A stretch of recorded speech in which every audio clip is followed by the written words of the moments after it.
All systems go. Clear for liftoff.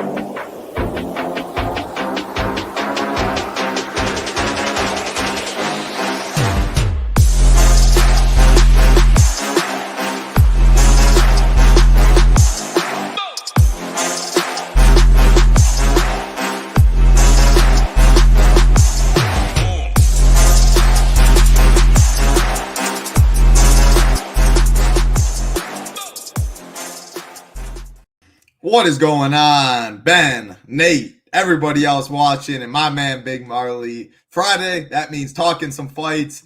Big Marley, it got even better. We just went from, at least I went from listening to Tambo and Hoop, talk some NFL early bird special. You know, we're talking NFL. It's somewhat close to here. Preseason ball, like a month away. Less than 60 days till the NFL season. Very excited for that.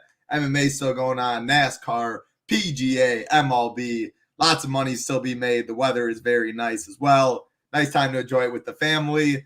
No enjoying it with the family tomorrow, though, baby. 12 fights in Denver. Live fans, check. Elevation, that always adds an interesting dynamic. But, man, I think it's a good DFS card, which I was scared about. So, like, DK only had 7 fights earlier in the week, so people were getting scared. It was 11. They added Evan Elder, Darius Flowers. 12 fights is my magical number, so I love that. Main event, I think you can get away from it. Not one that's going to be like 90% owned. Only 2 favorites above minus 350.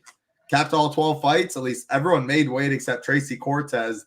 And she cut some of her hair to get down to 126. It was 126.5. Now 126. Should be good for all 12 fights. 7 p.m. Eastern. Live fans. I'm pumped. Big money up top. How you doing today? I'm good. Yeah, I didn't even know they added the 12th fight until this morning, so I had to look into that a little bit. Didn't know about the cut hair either. Got to affect her game plan, though. But, yeah, looking forward to this one. I think it's a good DFS card as well, especially an MME card, because I feel like I can make a case for every underdog on the card. But I think the mid-range is going to be really important this week. Absolutely. Before we get into it, of course, shout out our sponsor, sponsoring the show, Drafters. Big Marley and I already did our first best ball show. We'll be doing one a week. Have a portion in the Discord. Not sure that contest is going to fill. No better time. A $2 and a $15 contest at Drafters. 500 up top in the big one. 500K, that is. Go to SHIPIT or go to drafters.com. Use that promo code SHIPIT. They will match 100% up to $100. I also want to show off this. We have a deal. It's NFL 50 for NFL packages. Right here. Just going to do very briefly, talking MMA. If you plan on joining us for the NFL season, there's no better time to get in right now. NFL 50 is the code. We'll get there in a sec. You can just see very briefly our NFL packages. What ours is, you can look at the colors, coordinate it however you think. Anyway, we are the cheapest by far for the NFL package right here. You go to the next one. Do we have an optimizer? We do, and only one other of the competitors have an optimizer. So we don't have to add on. If you are a member at SHIPIT, the NFL package, $299, and that is with promo code NFL15. $299, no add-on for the optimizer. Total, you're paying $299. There is more. I'll get to that in a sec. The other companies, $425 with an optimizer. Then you're adding $300, almost $600, and almost $500 just on top of the NFL content to get an optimizer. You see right there, $300 over here at SHIPIT Nation, up to 1,000 places at some other spots. Hey, the goal is to make money. How you make money in DFS, you need to play money in those contests, pay less for content. You do still need content, projections, ownership, tools. It's pretty hard nowadays to succeed in DFS in 2024 without any of that. You need some baseline, but it's hard to play $1,000 when you're only playing $50 a week, something like that, $50 a night even, and profit on that. Again, consumer supply and demand. You guys are the consumers. You spend your money however you want. I do like this little graph, though, to show not only are you paying the least amount with an optimizer and NFL content, you also get, as you see down below, early bird access. You sign up now, free MLB, MMA, PGA, all access to the site, Discord. So you're buying NFL, 2 months free of content all the way up until that. And also you get college football will not be charged. So college football is free. Go to other places, $200, $300 out there. Again, we won't have an optimizer for that, but we'll have the Stone projections, DGen running that, Smarty absolutely on fire. check out the early bird special video Hoop and Tambo just did. Tambo, who answered more questions, talked more in depth about it.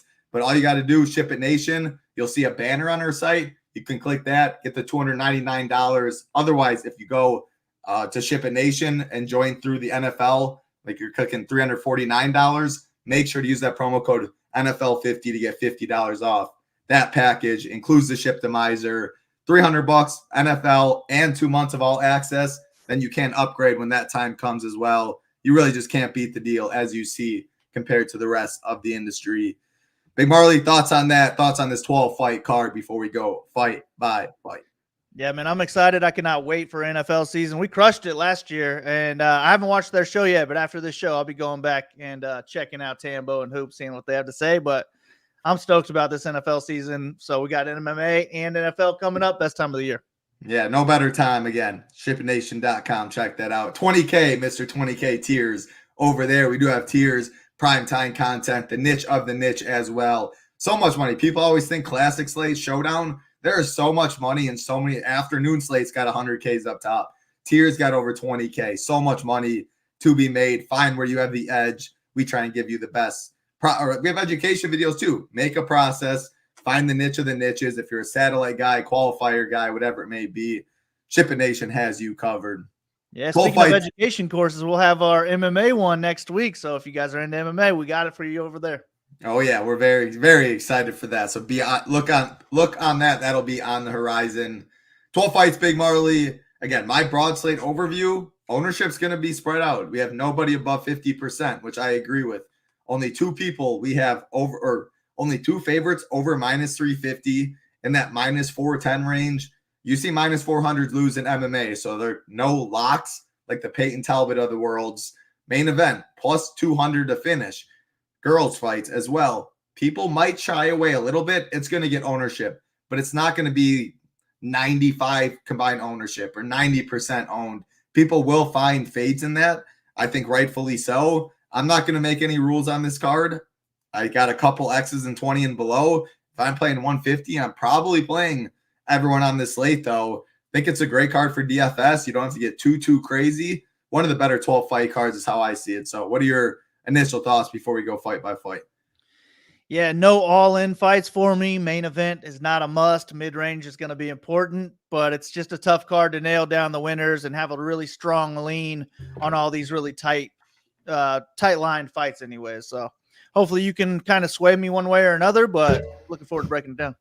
What's up, Eddie, Marquis, and our man Rio? Hope all y'all doing well out there. And I do like your last point, mid-range. Mid-range is absolutely loaded. Stars and scrubs will be more contrarian than the mid-range this week, so keep that in mind. Fight by fight, 12 of them to talk about, bottom to top like usual. First fight of the night, Evan Elder, Darius Flowers. This was added on Wednesday. Evan Elder, biggest favorite on the card now, minus 426. Darius Flowers, plus 326. Minus 180 for this fight to finish. Elder, minus 125. Darius Flowers, plus 480. Take it away, Big Marley. What you got? Yeah, I think the only edge I can give to Flowers in this fight is just punching power. So if he can knock out Elder, I think it's more likely early. If he does get a knockout, he can absolutely break the slate just with a first-round knockout. But I think if Elder makes it out of the first round, he's just going to be more skilled everywhere. I think he's the better minute winner on the feet. I think he's got the better takedowns, better grappling. And I also think he's less likely to fade throughout the fight. We are at elevation here, so I'd imagine a handful of people on this card could start to gas out. And I think Flowers is more likely to do that than Elder. My issue with Elder is that he's $9,400 and he has to have a ceiling fight for him to pay that off. And I don't know that I trust him to do that. So this is a fight I'll probably look to get away from rather than force it into any lineups. But I'm okay getting a little bit of Flowers for that knockout potential at low ownership. And then Elder, he's not super highly owned as far as I can see. So I think you could make a case to play him, but I would rather pay less for a few other fighters. So I'll be looking at other fights more, but this is one where I'll be okay if the Shiptimizer throws in, 20% Elder, 10% Flower, something like that. But I'd prefer even less than that, maybe, if I'm hand building. Yeah, I like this comment. Flowers hits like a truck, but he ass. I don't have too much more to argue with that. So I won't be playing Flowers I need fades. I got 3 of them in 20 and below. I won't play any flowers with 20 teams or less. The elder side, I'm going to play some because he's the highest price fighter, the biggest favorite on the card. But you look at our projected ownership, and again, it'll be at shipitnation.com after maybe we'll say 1 or 2, but it is premium content. You have to be a member for. Ownership is pretty much the name of the game when it comes to MMA. He's going to be lower than Bonfim, and he's going to be lower than Santos. So if you play him up top instead and even leave a couple $100 on the table, $100, $200, that is a way to get different with Evan Elder on this card. And again, it's going to be, we're not having multiple fighters over 50%. Ownership is going to be pretty spread out on this card. A lot of closely lined fights, 7 of the 12 expected to finish. Evan Elder, biggest favorite on the card, minus 125 to finish, and you get an ownership discount from others in his range when I don't think this is like the tightest card in terms of salary. So I'm going to be playing some Evan Elder, definitely my preferred side in this one. I got late finish for Evan Elder too. Like I agree what you said. Flower is more dangerous early. His first fight in the UFC, very similar to this one. Short notice against Jake Matthews, up a weight class. Actually, no, maybe it wasn't up a weight class. It was short notice at Elevation in Utah, though. I was there, and he literally talked about it in his tweet or Instagram post a couple days back. Like, I told myself I wasn't going to take another short notice fight, but you got to do what you got to do. I'm ready for it, etc. I think Elder with the cardio can put it on late. And if he's giving him a beatdown and he gets a late third round finish, you know how many points can add up before that beatdown, before they finally step in. So, yeah, give me some Elder in this one. It will not be playing Darius Flowers. Keep it rolling. Next fight on the card. Closest line fight because you can't get any closer to a pick 'em. Actually, minus 105, minus 115 now. Joshua Fremd, Andre Petroski. We have Fremd minus 105 right now. Petroski 115, minus 165 for this fight to finish.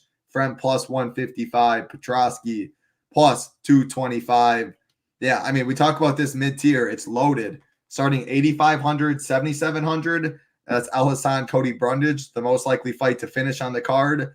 The Klein Jasmine fight isn't as good, but Jasmine's 7,800 and a favorite, so she'll be popular. Then you get Fremd Petroski right here, minus 165 to finish. Then you get Dober Silva, minus 300, 82 and 8K. So this fight is going to get some ownership, but I think it is a little lower owned than the Silva Brundage fight. I think it's a little lower owned than Alhassan fights. But yeah, how do you see it going? Expected to finish, coin flip fight, what you got? Yeah, I think it's a pretty good one. I do slightly favor Petroski, but he's the one that's more likely to fade at elevation. But he's somebody who like kind of gasses out in fights, but still fights through the fatigue. And when you think he's gassed out, he's finishing people in the third round still. So I feel like he'll still be okay. But I like him to have a big wrestling edge early in the fight, big grappling edge early in the fight. Probably has the one-punch power edge as well. But Fremd, he's $400 more, and now with the even betting line, he should be lower owned in this fight, and he is more likely to finish, according to Vegas, at plus 155 compared to plus 225 for Petroski. So I do think Fremd makes some sense in GPPs as well because of the lower ownership. He also has, I'd say, the better overall striking, probably more dangerous throughout the 3 rounds on the feet. And then if Petroski does start to gas out, he could have the edge on the ground as well, too. So I think even though I'm not picking him, I still want Fremd exposure just because of the lower ownership. And then Petroski, I just think that wrestling, grappling edge in round 1 is going to be, if he decides to use it, I don't know if I even trust him to go out there and wrestle like he should. But if he does, I think he could finish the fight in the first round and just break the slate right out of the gate. So I'll be overweight to Petroski and probably close to the field, maybe slightly above on the Fremd side. But I do feel like it's mostly front-loaded on Petroski because he's the one I expect to slow down if it does go past, the first round and a half or so. And if he starts to slow down, maybe Fremd could really put it on him. So if you have a strong lean either way, I would say go overweight to that person and then maybe around the field or under on the other one. But I think this is a good one to target overall. Yeah, I like your breakdown a lot. I think Petroski is more front-loaded. First round finish, I think, would be Petroski. And wrestling, grappling, like if someone's scoring 115 in this one, it's probably him. But it's not like Fremd can't. He scored over 100 against Dumas. If he does, Petroski does slow down. It's at elevation. Like Fremd's just so much more steady. He's steady everywhere. He's fine on the mat. He's fine on the feet. He has some power. I do think he's the better striker in this one, but Petroski definitely the more dangerous grappler and more willing to wrestle. But this one's going to come down to ownership for me, and I actually hope Petroski keeps taking money. $400 cheaper, now a slight favorite at minus 115. That line gets like minus 120, minus 125. I want to say, and we have it right now, I'll say this ownership. Petroski 28, Friend 19. Give me Friend at 9% lower owned in a coin flip fight any day. So I'm going to play the game theory there. But I do want to say, as I've noticed probably the past like 3 months, MMAs became way sharper. Like if you were playing a year ago, even 8 months ago, situations like this, you would get a Petroski at 32%, Friend at 18%. That's just wrong. People are playing like if you play poker, there's a level to level to level. There's always levels. When you're playing good players in poker, you have to think how they're thinking, play a different way because they GTO strategy, all that. People here know, okay, if it's really obvious Petroski's going to be 10% higher owned, the right play is Friend. Well, there's enough sharp people MMEing, putting in 150. They realize that. Now they dictate ownership because they're going to go way more other side. Turns out it's 26% Petroski, 24 Friend. Well, in that aspect, I want Petroski. So you have to really be thinking. It's tough. I've been struggling as of late. The levels to the level game, you do sometimes projected ownership. People always use that. So they go based on that projected ownership. You have to be thinking levels ahead. So I'm on the Friend side because of that. But I would not be surprised, especially if even if the line does widen, people get more confident that ownership will go that way. And sometimes it doesn't. So I wanted to make that point because it does fit on some of these fights on this card and just in general in DFS. We'll talk a little bit in the education video as well. But I still like Friend as the ownership discount right now. What's going on, Siggy? How you doing, man? Let's get to the next fight on the card, the second biggest favorite. We get the biggest favorite and the second biggest favorite out of the way in the first 3 fights. Actually, Best Fight Odds has that. I don't know about my slate plan has Montel Jackson BlackShear next. We're going to go Santos, then we'll go that one, though. Luano Santos, Maria Agapova, 9,200 Santos. 7K is Agapova, minus 410 for Santos, plus 310 on the way back for Agapova, minus 170 for this fight to finish, minus 150 for Santos, plus 800 for Agapova. Very easy for me. 0 Agapova. Give me a lot of Santos.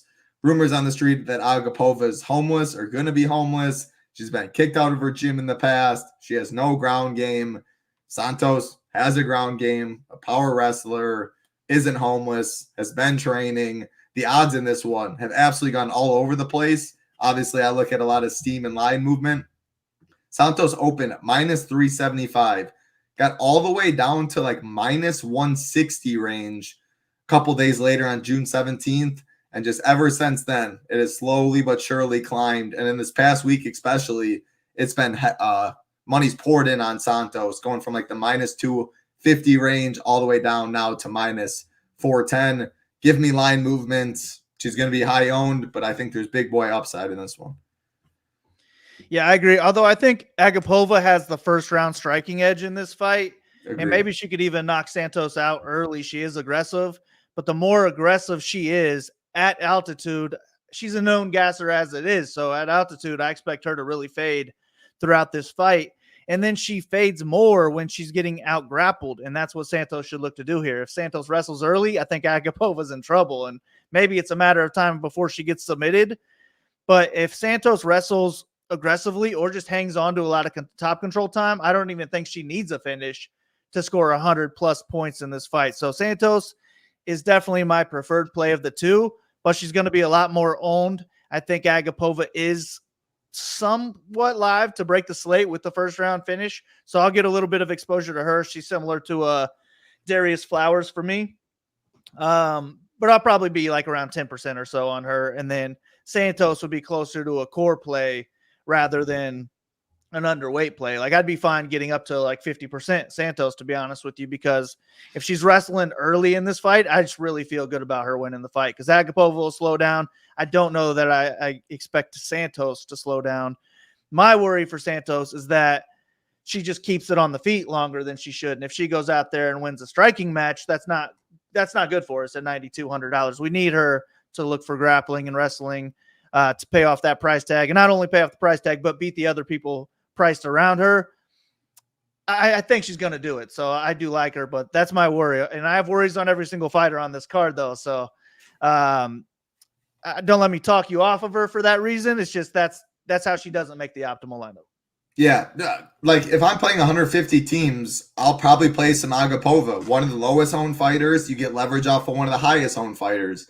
It's just when I play 20 teams or less, and again, we're going to talk about this in our education video. People ask, like, how much of your process is props and lines versus like tape and like, ball, as people like to say. Well, I definitely personally lean more on props and lines, but there is an ball tape. I watch MMA every week. I want some of my own opinion there. I just don't want lineups that are duped 50 plus times, stuff like that.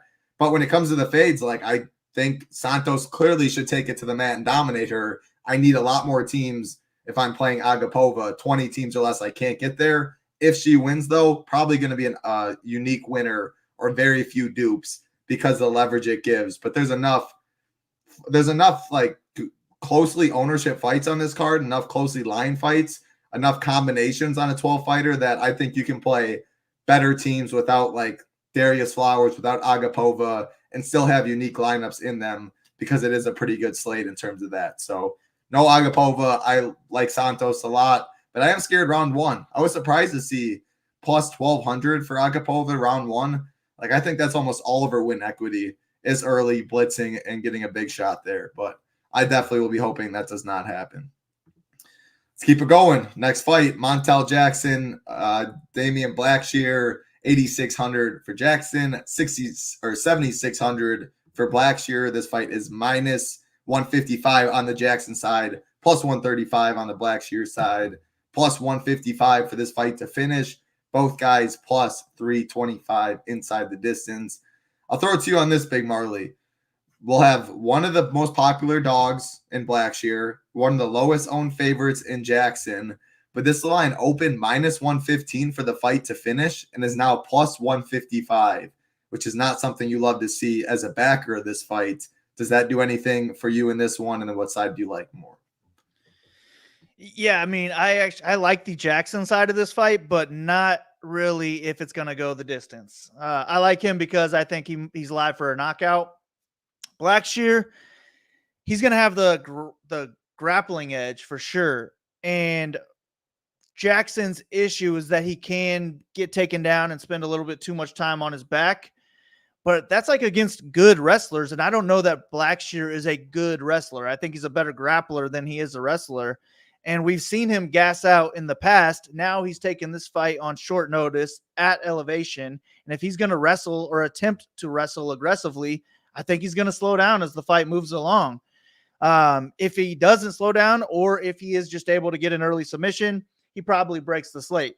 But I think the field's going to be onto it already where he's high enough owned where I'm just going to I might half the field on BlackShear, to be honest with you. Just look to other underdogs instead, because I think Jackson is the better wrestler of the two. I think he could be okay in top control if he wants to go out there and get a couple takedowns, but I think he has a really big striking edge in this fight, and maybe even more the longer the fight goes. I think he's live to get a knockout in any round. Probably need it to be first round or second round, especially if he's going to be spending time on his back. But at lower ownership, I'm definitely going to be overweight on the Jackson side. I think he could knock him out in the first round. I'm a big Jackson believer. I like this guy striking a lot. And BlackShear, like he looks really good against guys that he should look good against, but I don't know that he's going to look really good against a guy like Montel Jackson. So give me the favorite in this one. He is my overweight play, and I will be underweight to a chalky underdog in this one. Yeah, it definitely makes sense. I'm keeping Montel in my pool and chalkier lineups, but again, I think I don't love him because I think this fight goes to decision. I think it's relatively close. If that's the case, it's a lot harder for Jackson to get to the optimal. And again, the line movement, pretty big line movement on the inside the distance prop, a lot more than usual. Plus 165, Jackson opened up inside the distance, now plus 325, whereas BlackShear went from plus 365 to plus 325. That 1K difference is just so much on this slate. And again, I do think it's a good 12-fight card. There's a lot of different combinations that you're able to leave money on the table. You don't need to go absolutely crazy. Like if it was an 11-fight card, my process, I'd have more Jackson probably than BlackShear because you have to get crazier, feel a little better on the 12 fight card. I'll play BlackShear in lineups that I have lower owned pieces. I think there's enough. He'll probably be we have 27%. That looks really good to me. I'm fine eating chalk dog 27%, which is chalky in some lineups because you can mix match, leave salary, build a Montel Jackson lineup, take Jackson out, go BlackShear for 1K less. You're getting a plus 130 dog, taking off maybe 30 dupes. That's something I'd be fine with doing as well. But at the end of the day, I think this fight goes to decision. I think it's close. And then it probably doesn't get there. Winner probably scores 80. Maybe that's enough for BlackShear. I doubt it is for Montel. But both guys average over 2 takedowns per 15 minutes. So there is possible takedowns, reversals, top control in play in this one as well. And at elevation, there's even more variance that goes into this because you might think they have good cardio. One side absolutely dies, completely gasses out. Then you have 3 points on the other side before a finish. So prefer BlackShear side here. He will be higher owned though. Big Marley likes the lower owned side and Montel Jackson. On in BlackShear's first fight against Salah, one of my favorite moments was DC, and I think the second round, he's like, "Wow, man, look how fresh this guy looks." And then 5 seconds later, he's like, "Oh no, he's gassed." He was gassed in that fight for sure. That was also a short notice fight. 10-8, and then he got 10-8'd in the third. Yeah. So yeah, he definitely could gas, and if so, Montel is big upside at low ownership for sure. Let's keep it going. Next fight, another mid-tier fight. Fatima Klein making her UFC debut, taking on Jazudicious. Klein coming in on short notice. It's the double champ over here at Cage Fury? Yeah, Cage Fury double champ. A lot of hype on this 23-year-old. Was the favorite for a little while, and that's why she's priced at 8,400. Taking on Jazudicious, UFC vet here, who's been pretty good as of late as well. 8,400 Klein, 7,800 Jasmine. But you go look at the odds right now. Jasmine, the 600 for cheaper, is minus 126. Klein, plus 106. This fight's the most likely to go the distance on the card at plus 250.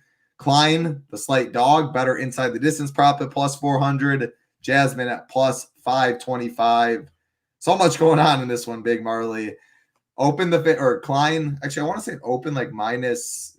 Jasmine opened the favorite, minus 250. Immediately, Klein got money, was the favorite for quite a bit of time until this week when the lines kind of bounce back and forth.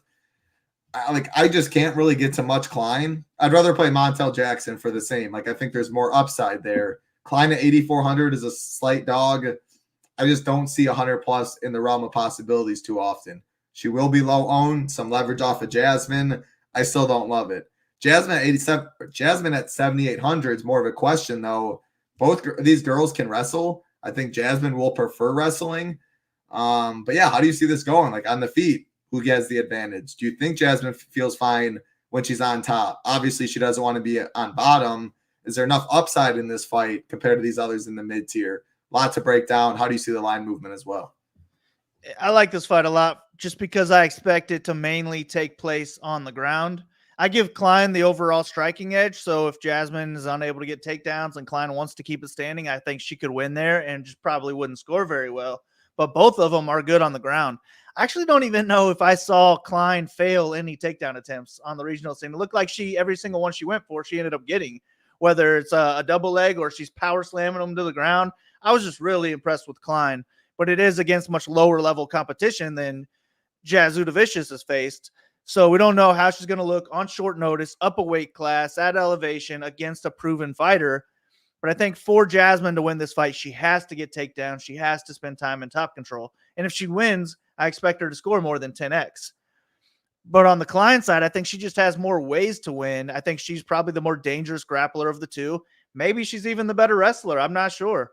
And I do think she's the better striker. So I'm on the Klein side of this one. I do want Klein exposure, especially now that I think ownership is going to be less than it would have been 4 days ago or something like that. And I think she could choke Jasmine out early. I think she could get a ground and pound TKO. And I think she could wrestle enough to score well in the decision too. So I might be overweight to both of them. I just like this fight a lot. I don't think there's going to be a ton of striking in this one, mainly because if Jasmine's losing the striking, I expect her to go for takedowns. And if she doesn't get it. Maybe Klein goes for the takedown, gets it herself. But I think we're going to get a pretty decent score in this fight, unless it's so back and forth that it's like a 75-point win from the winner because the judges don't even know who it is type deal. But I like this one. I think Klein is the real deal, man. She looks solid. So I'm going to side with her, and she should be lower owned at this point as well. So fun one to target. Give me Klein. Yeah, that might have convinced me. You did a good job. You convinced me to like Klein more than Montel Jackson, because I already didn't love Jackson anyway. I had both of them as underweight. But yeah, my thought was just like, because I think Klein's the better striker, like why take her down if because we've seen Jasmine get reversals, end up on top. We know she's a good wrestler. Maybe if Jasmine and her are they're the same striker, let's just say. They're both landing some shots, eating some shots, nothing's happening. Then maybe Klein wrestles too. But again, you're confident that Klein could definitely spend time on top, multiple takedowns. And if that's the case, it's hard to fade a low-owned fighter who has that kind of upside and the better inside the distance prop. So yeah, I think I'm going to read. I would say she had the striking edge in all of her regional scene fights as well, but she went for takedowns in all of those fights. And where she looked best was when she got those takedowns. She's really good in top control. So I was just really impressed with what I saw from Klein. I hadn't really heard of her before she opened at plus 210, and then I saw all of Twitter jump on her, and I was like, whoa, man, this girl must be something. So let me check her out. And I was like, okay, I could buy it. I like this girl, but I missed out on the line. So I have no bet on her. I'm not confident enough at even money when I already missed out on the good line. But I do slightly favor Klein in this one. So she's my preferred play at lower ownership. Yeah, definitely lower ownership for sure. The dog at 8,400. There you go. If you've Montel Jackson, you get some Klein. Those are ways to get different where you don't have to play Agapova. You don't have to play Flowers. You can leave $0 on the table, and there will be some unique lineups in this one. Big Marley likes some of those sides, and you definitely talked me into some more Klein than I initially was going to get. Let's keep it rolling to another one of the fights, the most likely to go the distance on the card. Two primary strikers, Joshua Van, Charles Johnson. Minus 250 is Van, plus 210 is Charles Johnson. This fight's plus 215 to finish. Van, plus 350. Charles Johnson, plus 475. So I'm not going to play Charles Johnson in 20 teams or less. I just think the upside for him is 80 points. I see this fight playing out on the feet. I think Van's the better striker. Van throws more volume. Yeah, it feels like a really tough fight for Charles Johnson in this one. I think his ceiling is probably 80, 85 points. Of course, it's MMA. Random stuff can happen, but I'm not getting to Johnson. Van's interesting because you look at the inside the distance prop, not good at plus 375. You look at his takedowns. He one takedown on average. I don't expect him to wrestle too much. But man, this dude throws volume for days. Over 9 significant strikes per minute. Only 22 years old. He put up 135 piece last fight in a second round KO, and 160 or 106, excuse me, 106, way different. 106 points in a second fight, which was a decision win. 156 significant strikes. He put up 106 DK points. You can sign me up. I'll be playing someone that can put up 106 DK points without landing more than one takedown just because of volume. So, Van, plenty of volume upside in this one. It's at elevation. Both guys have solid cardio, but always a late third round finish is in play for Van. And if he ever gets those, it's going to be big boy upside. So 8,700 ownership in check. I'm in. I like Van. I think he wins. Late finish, decision, probably a decision, but yeah, I'm on Van's side and I'm going to play some in DFS. Yeah, I pretty much agree. I think Johnson's a decent fade. If he does win, it's probably a split decision where he's right around 10x. I don't think 10x is going to cut it on this card, so I'm okay fading Johnson. And then Van, I like Van as well. I think he's the better boxer. I think he's the higher volume striker. I think he's less likely to slow down in this fight, but I don't know if we're going to get that same volume at elevation. I mean, that's tough to throw that much volume, 5,000 feet above sea level. So I would expect a little bit less just from both sides when they're both typically high volume strikers. And at $8,700, especially if he's not looking for takedowns, we need that high volume in this one. So I'll get a little bit on the Van side just because I don't think he'll be too owned, but I would rather just get away from this fight and look to other fights more. And I think Van probably wins and scores around 85 or so. 85 probably wouldn't cut it. So I'll look to other spots. You like Montel more than Van? At lower ownership, I do, yeah. Because I think he's getting a knockout. If you told me they're both winning a decision, I think Van scores more. You only have it 1% different. You still like really? You still like Jackson? Yeah. Yeah. Just because I'm picking him to get the knockout. For sure, yeah, he gets a knockout. That makes sense. I prefer Van slightly, but obviously, yeah. If it goes to decision, Van has a chance. It'd be hard to see Montel with a chance, but Montel, actually, I would say a decent bit more likely, but for a finish. But it is only plus 375 versus plus 325. So we differ a little bit there. But I wouldn't be surprised to see Van 5% higher owned than Montel. I do think he gets overlooked a bit, especially because people want to go to the BlackShear side as well. Let's keep it rolling. Most likely fight to finish on the card: Abdul Razak Alhassan taking on Cody Brundage. Minus 170 for Alhassan, plus 145 for Cody Brundage. Minus 450 for this fight to finish. Alhassan minus 140. Cody Brundage plus 225. Round one props in this one. Alhassan plus 180. Cody Brundage plus 550. I mean, man, we're talking about elevation with two guys that are not known to go very long in fights. I want to say Alhassan has the cardio advantage in this one, and that is a pure guess, and it's mainly because, we never see Cody Brundage go late, and Alhassan, again, the Buckley fight, while they both were completely gassed, he went all 15 minutes, and I don't think Brundage would have made it all 15 minutes in that one. More than likely, though, if these guys do start to fatigue, someone probably takes the way out. I think Alhassan knocks Brundage out at some point. I'm worried about the chin on Brundage. But I will say, man, he has pop in his hands too. I think it's discredited. Like, Brundage can wrestle. People know that, his guillotine, etc. He's got more one-shot pop, though, than I think people give him for. But if he's playing kickboxing match here, Alhassan's a dangerous, dangerous dude. But it comes down to ownership, Big Marley. I'm not going to say the ownership we have in this one, but I'm a little concerned. Alhassan has taken money throughout the week. It was just minus 145 2 days ago. Now minus 170. He's minus 140 to finish. Like, people don't like playing Cody Brundage. He quit against Mel Kuhn. It could get to a point where it's like a 35% or 10% difference or something in this one. And if that's the case, the cheaper fighter, easier to leave money on the table, just as much upside. I don't know. I'm picking Alhassan, but it might come back to the game theory where I just close my eyes, I hate it, and I just go more Cody because I think that's the right game theory play. How do you see this fight, though? What are your thoughts on that? Yeah, I haven't been the nicest to Brundage in the past year or so, but he's actually my preferred play in this one. I do think Alhassan has the higher ceiling because of his first-round knockout potential, and he has 3 quick win bonuses under the first minute where he's getting the knockout, and I think he is live for a slate-breaking 30-second knockout in this one.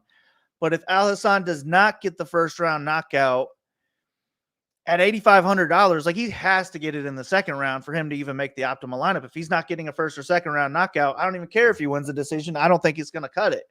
And I do think Brundage is going to be the better wrestler in this one. You mentioned he has knockout power too. His hands look good against the Brazilian jiu-jitsu guy, Vieira, until he was an idiot and pulled a guillotine against one of the better grapplers. But I think in this one, you could pull a guillotine on Alhassan and be okay. And I also think that Brundage could land takedowns and spend as much time as he wants to in top control, especially if Alhassan starts to slow down. I kind of favor Brundage to have the cardio edge in this one. Okay. I think he lives in Denver. He's a hometown guy in this one. Maybe Alhassan does as well, but I just don't think he's lived there as long. But yeah, I think after round 1, it's Brundage round 2 and round 3. And I also think Brundage can make the optimal lineup in a decision where I just don't see that being the case for Alhassan. So I'm actually picking Brundage in this one. I don't know if I've ever picked this guy before, but this is the first time, and I've always been a big Alhassan fan, but I'll just have a ton of this fight. This is my favorite fight on the card, I think, to target. I want it in, I'd say, at least 3/4 of my total lineups, and maybe I'll be even higher on Alhassan. I'm not sure what I'll do. I'll mostly be building off the Shiptimizer this week, so if it gives me 40% Alhassan, 35% Brundage, I'd be okay with that, but I'd also be okay with like 45% Brundage, 20% Alhassan. So I have a big range where I'd be okay with in this fight, but give me Brundage to survive the early storm and then wrestle his way to a decision win. So you think he can keep that cardio wrestling for 15 minutes? I don't think he's like, keeps mat returning this guy, but I think he can land a takedown and spend 4 minutes in top. Alhassan just has nothing to get up and just lays there, and he's kind of, that's how I feel. Yeah. And I was leaning Brundage more game theory side, especially because I've been on the chalk donkey size, the stone, and our guy like DGen says like to say, I like the BlackShear fight and stuff. I need to get on the different side in some fights. Yeah, and again, like our ownership right now, I wouldn't be surprised if this fight got a little more ownership, combined ownership, and Alhassan was a little wider as well, especially if this line keeps moving. People don't like playing Cody Brundage. There's certain guys people love to click. There's certain guys people hate to click, and Brundage is one of those guys. So yeah, we're both rolling Brundage is the game theory play. I like it. But again, I'm just like you. Like if I had 50% Alhassan and love my teams and 15% Brundage, I'm totally good. If it was 50 Brundage, 15 Alhassan, maybe I go like 45-20 and I try and scale it back a bit. But I'm definitely fine having a lot more Brundage than Alhassan either. I just know I want some of both of them, and I want a good bit of this fight. What's going on, Joanne? Appreciate that. Good afternoon to you. Hope you have a great weekend, and good luck to you this week as well. Always see you in here. We appreciate it. Everyone out here, about 50 watching, do us a favor, hit that like button for us. Helps us out a ton. Subscribe button as well. I know many watch on playback. We're watching on playback Friday night, Saturday morning. Like button still helps. Hope everybody out there doing well. Drop a comment. Give me your favorite dog of the week for DraftKings this weekend in the comment section. And of course, it just came out, an hour and a half ago, Tambo Hoop on the NFL Early Bird stream. Go check out that video. Tambo Hoop goes in depth, answer a question about our NFL product this year. $299 for everything. The Shiptimizer, Discord. Then when you sign up for that 2 months all access, you sign up right now for NFL, you get all the MMA, PGA, MLB, all the content till the first day of football. Get in the Discord and college football. Again, go look at that video. This is a quick graphic right here. You can see $299 for everything and the early bird access, free all access till NFL and college football content. Can't beat that in the industry. Pay less for content, play more in your contest to hopefully make you more cheese and have more of that in your pockets.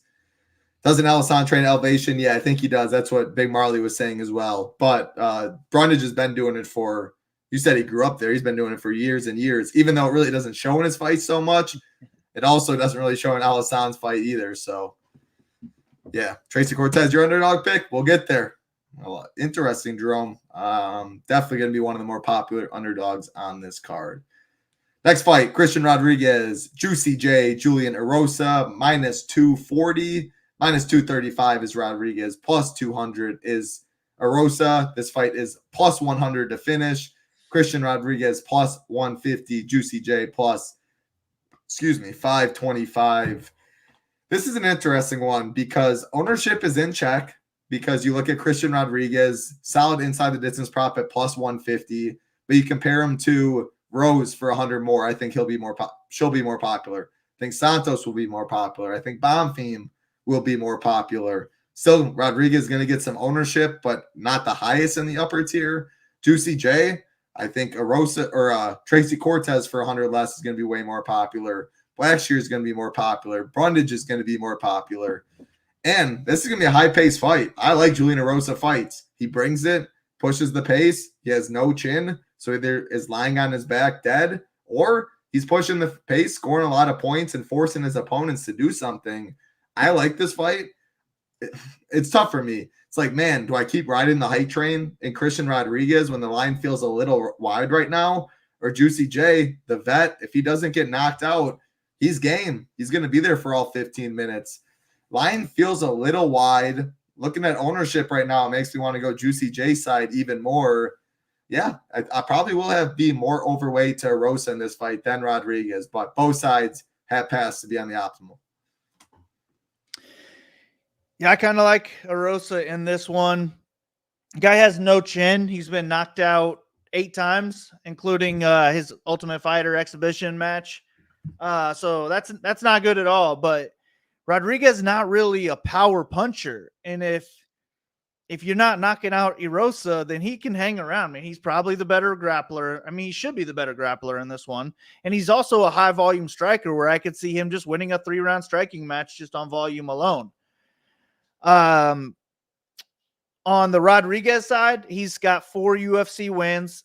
He's averaging just under 81 points in those wins. At his price, that's not great. Arosa, 7,300. He has, I believe, 7 UFC wins. He's averaging just over 103 in those wins. So he's our slate breaker, most likely, in this one. So my preferred play is for Arosa just to survive, have his chin hold up, and I think he can win this fight. And if he wins, I expect him to score more than 10x. Whereas if Rodriguez wins, I don't even know that he's going to hit 10x in this one, especially if he's not looking to grapple much. So give me Arosa as one of my favorite underdog plays on the card. I also like that his ownership should stay low as well.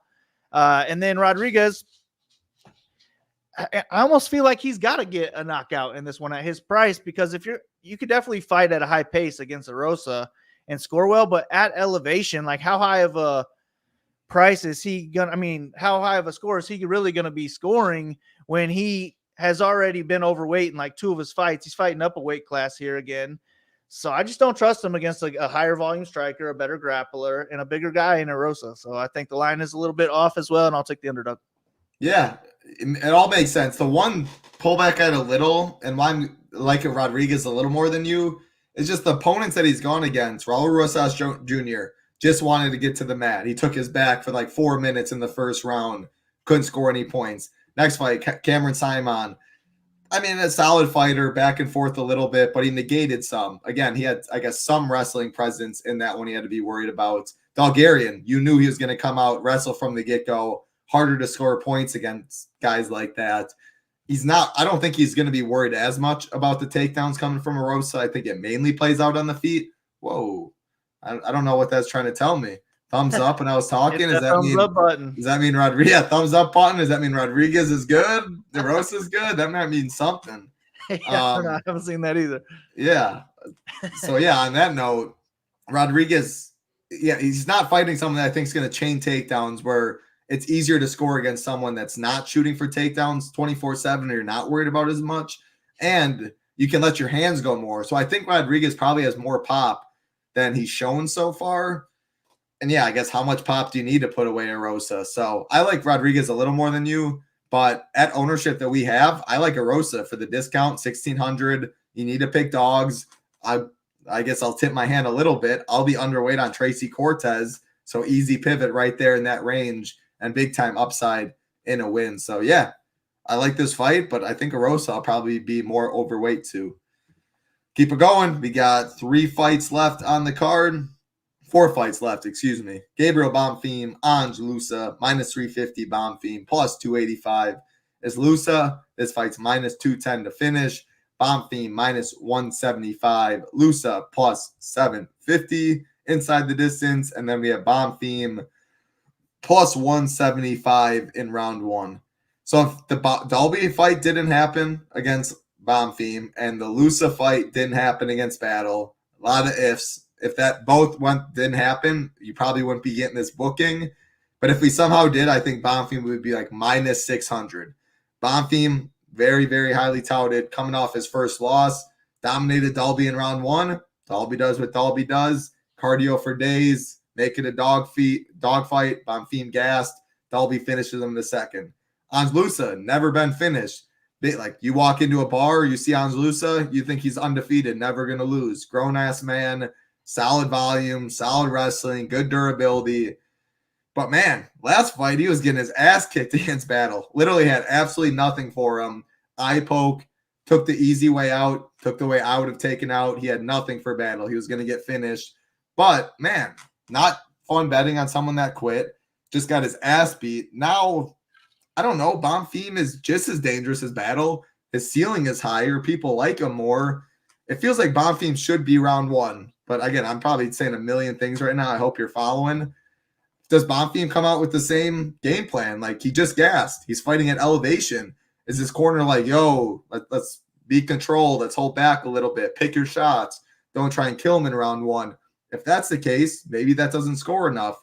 Luca, I mean, people were swearing him off in Discord. Like, I'm never playing this bum again, blah, blah, blah. His ownership's going to be really low. I don't know why this like button keeps going. He's going to be really low owned. Bonfim's going to get ownership. So you get leverage, etc. I'm going to play some Luca. I'm not playing Agapova. I'm not playing Flowers. Playing some Luca, get the leverage. Playing some Bonfim as well. But I said a million things, and you can tell I'm a little torn on this fight. So help me out. Yeah. No, I'm in the same boat, man. I don't know about Bonfim. I just think in round one, he's going to have a big edge. I think he is dangerous in round one, whether it be on the feet or the ground. Luca's never been finished, but I could see Bonfim knocking him out. I could see Bonfim submitting him, especially in round one. Maybe even the first, 2 minutes of round two as well. But he gassed out pretty quick. I mean, after like 8 minutes in that last fight, and then he was finished shortly afterwards. Now we're at elevation against a guy who has never been finished, who can go all 3 rounds.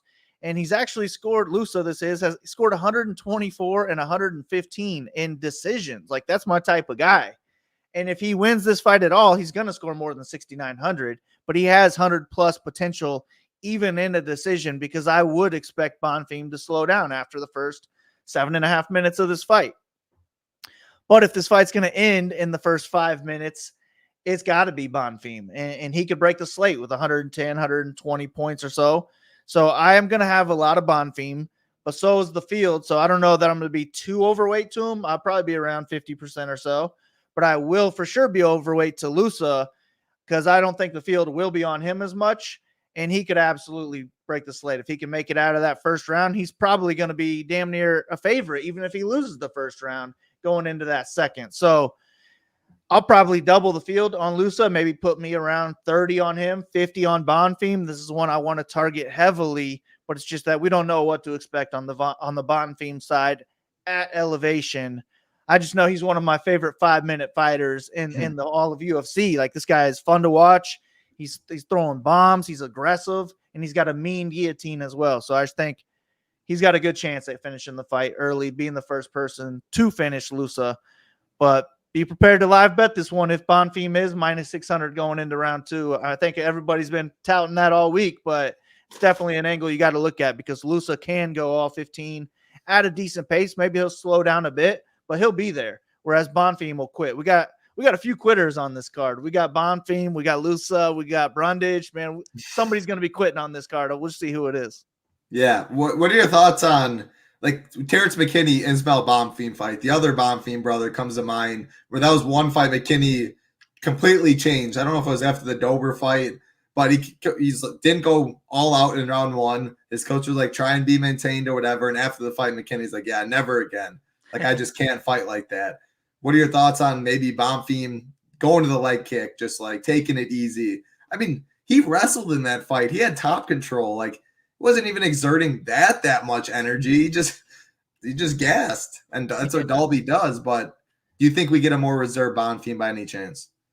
I mean, we could. I never really know, because I think the best thing about Bonfim is his aggressiveness. So I would want to see the same guy. And I mean, if you gas, then you gas. You're going to lose the fight. But he could dominate round one. He could 10-8 round one, and then also win the second round. He was winning the first half of the second round against Dalby. And if he can make it out of that second round, just don't get finished in the third, I think he can win a decision here. It's just that how much is he really going to slow down at elevation? I just have no idea. So I would want to see him go for the kill. Let's change your fight in the next one. But he's young enough where he can just work on his cardio, his whole camp, and hopefully he'll be better than he was last time out if it does get extended. But just the way he fights is going to tire him out, even if he has been working on nothing but cardio. Just that aggressiveness, it's going to tire him out. So I don't know, man. I have no idea what to expect from this guy, but I think he's going to get a finish in the first. I think he's the first one to finish Luca, so I'll be heavy on him. Yeah, I think he gets a finish too. He's just so much more skilled. I got him by sub. Whether he gets his own takedown, he knocks him down, and follows him to the mat somehow. But I think that's the biggest advantage on the mat. What's up, Big Driggs? Appreciate you hanging out. Watching on playback. Hope you're doing well. 3 fights left. This is the closest priced and I guess almost line fight with next to friend Petroski. Drew Dober taking on Gene Silva. Dober minus 104. Gene Silva minus 116. Minus 300 for this fight to finish. Silva plus 110 inside the distance. Drew Dober plus 180. So another one where we have the slightly higher price fighter in Dober as the dog, as very slight dog. Gene Silva, many of you probably are like, Gene Silva, why does that sound familiar? Yeah, just last card, UFC 303. That's the Gene Silva who likes walking around with his hands down, licking his lips when he gets popped. Very fun to watch, fun fighter. Dude has absolute insane power. Man, Charles Jourdain felt his power probably 2 minutes into that fight and was on his skates ever since then. And Charles Jourdain never been knocked out. Like, it was clear as day. When Silva hit him, he felt it. When Jourdain hit Silva, he didn't feel it. Now, Dober, he hits, I would say, harder than Charles Jourdain. I would say harder one-shot power. He's more technical, probably. He's more compact. Jourdain longer. Strikes come from different angles. Good leg kick from Dober. Mean left hand from Dober. Used to be known for a really good chin, and you could say that. But for Volokov, cold cocked him, and we've seen him hurt multiple times. McKinney hurt him early as well. This is another one where I want to go game theory. If I knew Silva would be 5% owned higher, 10% owned higher, I'd be on the Dober side. Are people going to play the level to the level game and the ownership comes in about even? Because if it's about even, I know it's a step up in competition for Dober, but I'm picking Gene Silva because I think eventually he's going to touch the chin and his power is legit. His chin looks good. Again, this is another one. 145 he fought out 2 weeks ago. This is at 155. So I'm not worried about that weight cut nearly as much. He just fought, which to be honest, I actually like for him. He didn't take that much damage. He just got a real life fight, not just sparring matches, etc. Mean power, I think he catches the chin at some point, but it comes down to ownership. We play an ownership game. He's cheaper as the favorite with the hype coming behind him. I guess, what do you think that gets to ownership and what side do you like more? Yeah, this is the fight I really just have no idea on. I want to target it a decent amount, but I don't have a real lean on who's going to win this fight. I wanted to see Silva look good against Jourdain before I really started backing this guy. And he did that and then some. Like, he looked amazing. But now he's jumping up a weight class against a guy with a better chin, against a guy who should be throwing more volume. And Dober's fighting in his backyard too. So I think Dober's going to be fine with the elevation, whereas Silva fighting on short notice up a weight class, maybe he's more likely to slow down. So the way I see it is Silva is more likely to get the knockout, more likely to get a first round slate breaker. But I would favor Dober in a decision here, especially in his hometown. And Dober has, I think, 13 UFC wins. He's only scored less than 10x, that is, of this $8,200 price tag one time. And that was 80. So it's right there. And most of his wins are 100 plus. He has huge power as well. He could knock out Silva in the first round. So I don't know what to do with this one. I just want to target heavily on both sides. Probably get at least 25%, I'd say, of both of them, hopefully, and just kind of let the Shiptimizer do its thing. I'll want to start with Dober, and if I need the $200, I have no problem going down to Silva if that gets me up to, a Bonfim or a Santos, something like that. So that's how I plan on doing it, especially with my hand builds. Dober will be in the lineup. We'll mess around with it. Then we'll go Silva. If I have to get rid of both of them to like the rest of my lineup, then I'm fine doing that. But I think we have a good chance of the winner scoring well in this one. I have no idea how this one's going to play out, but I expect fireworks. So looking forward to this one. This is my favorite fight on the card. Yeah, and that's kind of like if you just listen to what he just broke down, that's why we recommend 5 teams, 10 teams, 20 teams at lower dollar instead of one team at that same dollar amount. Because good luck picking the winner in this fight. Like, you get that wrong, well, by then you more than likely already have something wrong, a loss in there. But they're just like, give me both of them. Hope for the right combinations. It only takes one team in MMA. That's all you care about. One team first. All the other bubbles can be on the left. You're just playing the one team. So diversifying, etc. And I do think, like, I'm not making a rule. Big Marley's not making a rule in this fight because I don't think either side goes for takedowns. If this fight gets to the third round or this fight goes to decision, it might just be 80 in a decision win. I would love to, like, if I knew this fight scored 80, I would have 0 at ownership. The mid tier is absolutely loaded. 80 is probably not enough. So 2 primary strikers, both at power, at elevation, expected to finish minus 300, but it's not an all-in fight for me. And I do prefer Brundage Alhassan because I think they're more likely to gas and we get a finish than this one, and more likely for it to go on the mat a little bit. So that's how I see it. But again, great fight to target. Will get ownership. And yeah, if I have 40% Dober, 20 Silva, or vice versa, and like my script, I'd go with that as well. 2 fights left, Big Marley. Co-main event. I'm not really sure why this is a co-main event, but hey, it is. Santiago Ponzinnibio, Muslim Salikhov, minus 180 for Santiago, plus 155 on the way back for Salikhov, minus 150 for this fight to finish. Pons plus 145 inside the distance. Salikhov plus 280. So this is one, Big Marley, that is like, you go back and forth. You look at the props and then I know ball, whatever. Props say ownership. You look at our ownership, it's low owned. Both sides low owned. Minus 150 to finish, plus 145 inside the distance, plus 280. All the stats and that look good to play this fight in terms of ownership as well. Then you go to like the I know ball, I know fights, whatever. Well, this very well could be a low volume fight. Salikhov is always low volume. Pon's a little more high volume. Both guys over the hill, though. If we don't get a knockout, I highly doubt it gets to the optimal. But man, at this ownership and expected to finish, I think I'm going to be overweight on this fight. I won't love it. I can play it in chalkier teams, but Salikhov is a dog. Any KO can get there. Pons has the volume advantage, plus 185 inside the distance. Like, again, props and all that compared to ownership, it's too good to be true. I'm going to play it, even though in my brain, it's like, man, this fight gets past the second round, it's probably dust. What do you see? Yeah, it's one of my least favorite fights to target just because it's knockout or bust for both guys to make the optimal lineup. Neither one of them throw great volume. I really don't expect more than 1 or 2 takedowns from either one of them. And I would take the under on both. I think we're going to get no takedowns in this one. This should be a striking match for as long as it lasts. And I do think it's going to a decision. I would give Salikhov the slight wrestling edge, the slight one-punch power knockout edge. But I think Ponzinnibio's our better minute winner, and he's also plus 145 inside the distance. They're giving him a 40% chance to finish this fight. So he is my preferred play in this one. But I would just rather target other favorites who have more ways to score well, where if Ponzinnibio hasn't put up a good score in 7 years. Like, I don't trust this guy. They're both past their prime, closer to being done, and I could see them both slowing down at elevation. And if they both slow down after round 1, I think the knockout is less likely. I think they'll both just kind of have a sparring match for the next 2 rounds, collect their paychecks, and get out of there. So I'll be in hand builds looking to avoid this fight.